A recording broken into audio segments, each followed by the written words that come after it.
and Hannah. Hannah from KZN goes through to score. The second try of the game. Yeah, so welcome and thank you for joining in on the live stream. The game we're currently watching here is the under-19 girls KZN versus the under-19 girls of Western Province. And the score already 2-0 for KZN. Sure. Quick start to the game. So we got Jamie in the commentary box here from Western Province. Good afternoon, gentlemen. Good afternoon, ladies and gentlemen. Watching all over the Cape Town. That's it. You're a long way from home, Jamie. How did you? How did you get here? Yeah, a long way from home. It's a long way from home. It's been a very exciting IPT so far, though. I think that a lot of the day one legs are starting to show, but you'll see more of it tomorrow. Just on that. So you're coach of the under-19 boys from Western Province. Yes. And you mentioned that the legs are showing from day one. How do you prepare your team physically for a tournament like this? To start off, our fitness intensity starts from when we're training. It's how we go into training. So our mentality is that we're going to train how we play. We play at a high intensity, so before each game we run a Bronco.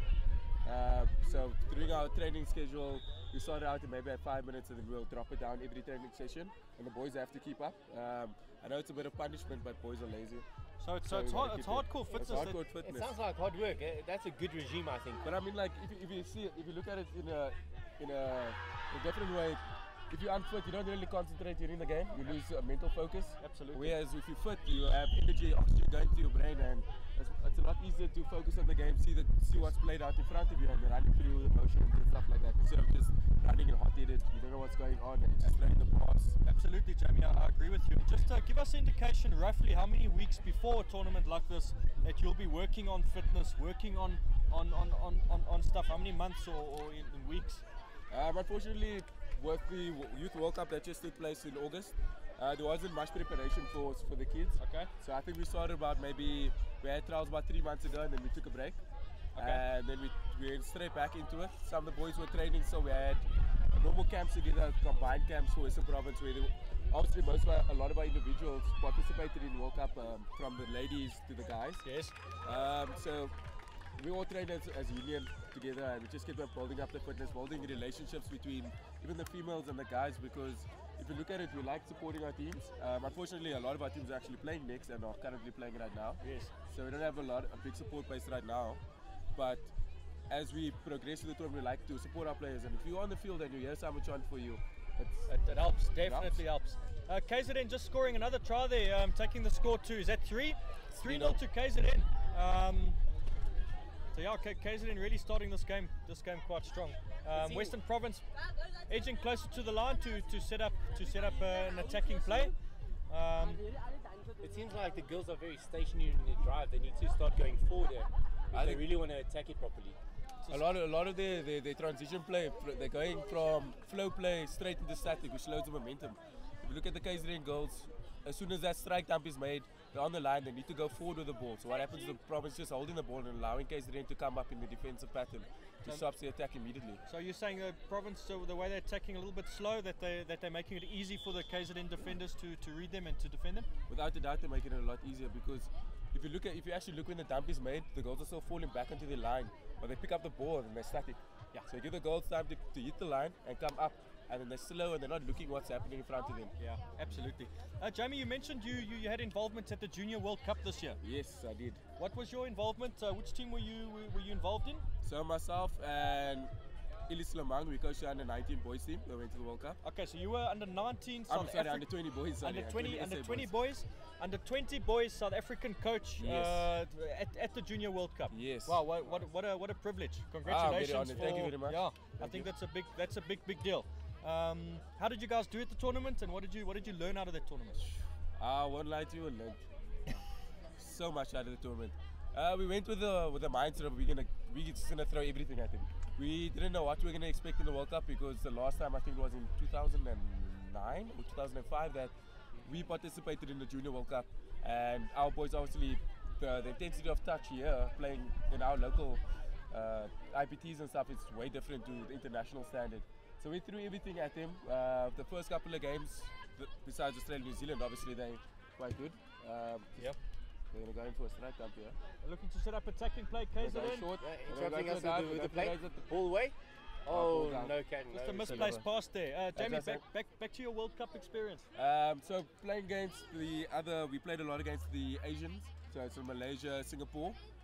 We also played Australia and New Zealand. So those are the other guys, the other teams that were in our division. We did put it well against Malaysia and Singapore. We put a lot of tries in them, I think about 18 in some of the games and stuff like that. So that's decent, well done. We're kind of in the middle bracket of not being at the bottom, but we're not there and at top. Yeah. It was a shell shock to play against Australia because the intensity is up here. Yeah. From the minute go to the minute till the last whistle, the intensity is always up there. And what we learned from playing against those guys is that you can't just go in there with skill. You need to have a mindset, a focus. The way they set up off the field, it's a lot different to how we're very lax in South Africa about our setup off the field, whereas they're very focused, they're driven to a goal. The whole union of Australia is not driven to a goal. And the way they defend your structures and the attacking mindset, well, we learned a lot. Yeah, and that's been a consistent message. Everyone who's sat here and spoken about the World Cup has made reference. It looks like we dived in a try here. Number 10. Sideline's happy. And the power Reese. Great try by Hannah.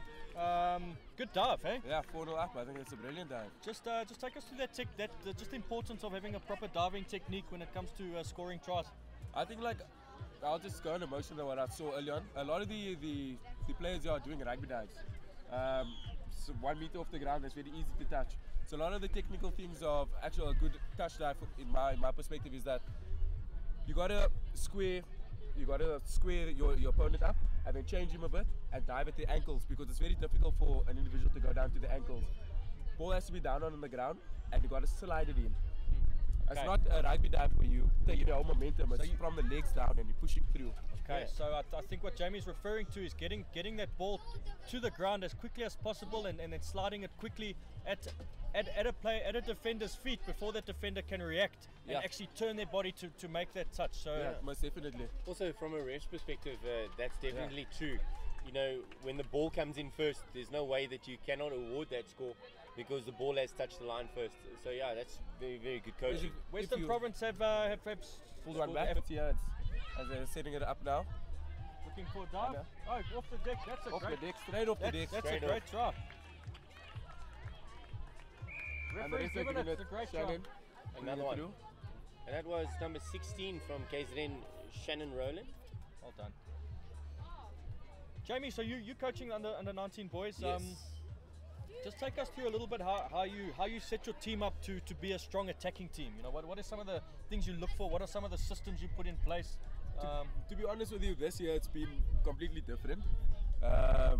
Before I stepped in, some of the boys obviously went to World Cup. Some of the boys played, half of my team played last year in the 19, which I coached as well. Last year we beat everybody in the pool games and the round robins and things like that, and we came to the final and we lost. We beat everybody and we only lost in the final. So a lot of the boys are quite upset about it. It's a tough tournament to game. Yeah, because you win every single game and then you lose the last one in the final. That's a tough pill to swallow for the boys, eh? Yeah, very tough pill to swallow. So their mindset right now is that they want gold. It's their last junior IPTA. I'm not sure if under 21s it's been confirmed that they're rejoining the junior nationals. I'm not sure yet, but so they all want to go out with a bang. And setting it up, they're all attack minded. So the way we picked our team was we picked people on their strengths and compatibility with each other. So mixing it up with passes for passing